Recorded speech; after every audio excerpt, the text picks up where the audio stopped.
ദൈവത്തെ ദർശിച്ചവരാണ് വിശുദ്ധർ. ആ വിശുദ്ധരോടൊപ്പം മാലാഖമാരുമായി സ്വർഗീയ ആനന്ദത്തിൽ ആയിരിക്കുന്ന ഞങ്ങളുടെ വാത്സല്യനിധിയായ അമ്മ ത്രേസ്യാളിൻ്റെയും പ്രിയ സഹോദരങ്ങളായ മണിദാസിൻ്റെയും ബ്രൈറ്റിൻ്റെയും പാവന സ്മരണയ്ക്ക് മുൻപിൽ ബ്രൈറ്റ് ഗ്രൂപ്പ് ഓഫ് അക്കാഡമീസ് പ്രാർത്ഥനാപൂർവം സമർപ്പിക്കുന്നു ഇന്നത്തെ വിശുദ്ധർ. അവതരണം അനിൽ കുഴിഞ്ഞകാല.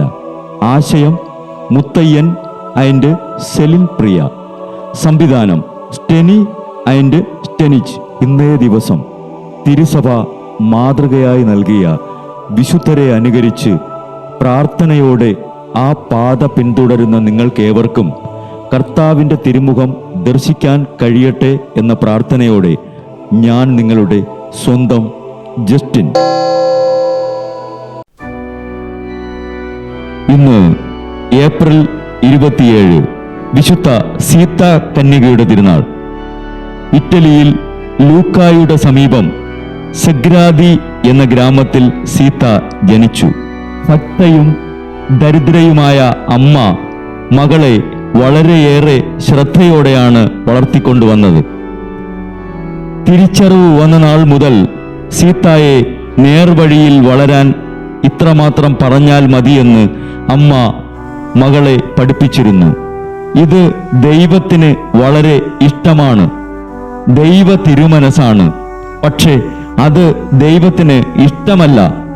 സീത 12ാമത്തെ വയസ്സിൽ വിശുദ്ധ ഫ്രിജിദിയന്റെ ദേവാലയത്തിനരികെ താമസിച്ചിരുന്ന ഫത്തിനെല്ലി എന്നൊരാളുടെ വീട്ടിൽ ജോലിക്ക് നിന്നു.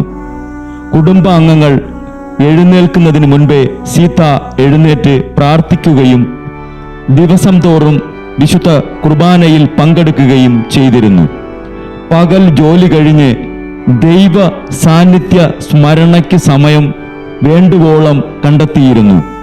അവളുടെ അടക്കം കണ്ട ഭൃത്യന്മാരുടെ വ്യാഖ്യാനം കേട്ട് യജമാനത്തി അവൾക്ക് ത്രാണിയില്ലെന്ന് വിധിയെഴുതി.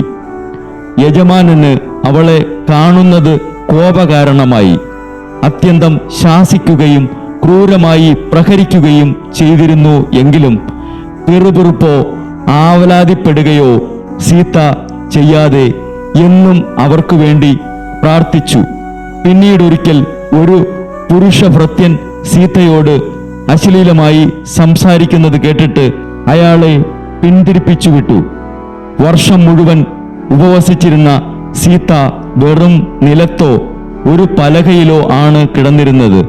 ദിവ്യകാരുണ്യ സ്വീകരണത്തിനു ശേഷം സമാധിയിൽ നിർലീനയാവുക പതിവായിരുന്നു. സീത 60ാമത്തെ വയസ്സിൽ അന്ത്യകൂദാശ സ്വീകരിച്ച് മുൻകൂട്ടി പറഞ്ഞിരുന്ന സമയത്ത് 1272 ഏപ്രിൽ 27-ാം തീയതി സീത കർത്താവിൽ നിദ്ര പ്രാപിച്ചു. അത്ഭുതങ്ങൾ അവളുടെ വിശുദ്ധിക്ക് സാക്ഷ്യം നൽകി. വിശുദ്ധ സീത കന്യകയെ ഞങ്ങളും വിശ്വാസത്തിൽ ആഴപ്പെടാൻ വേണ്ടി കർത്താവിനോട് പ്രാർത്ഥിക്കണമേ.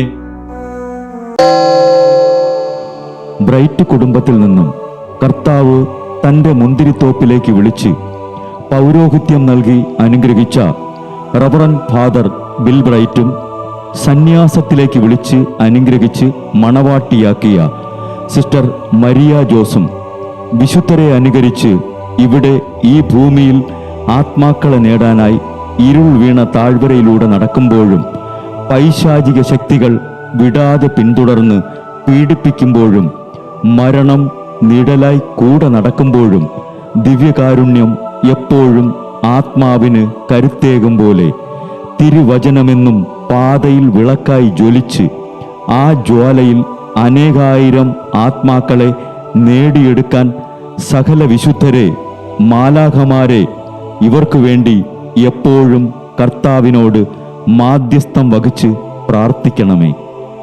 അനുദിന വിശുദ്ധർ നടന്ന വഴിയെ നടക്കുന്ന ഇവർക്ക് പിന്നാലെ കൽപ്പനകൾ പാലിച്ച് കരുത്തോടെ നടക്കുന്ന ഞങ്ങളും ഞങ്ങളുടെ പ്രിയപ്പെട്ടവർക്ക് അരികിലെത്തി നിത്യസൗഭാഗ്യം പങ്കിടാൻ അനുഗ്രഹമരുളണമെന്ന് കർത്താവേ അങ്ങയോട് ഞങ്ങൾ പ്രാർത്ഥിക്കുന്നു.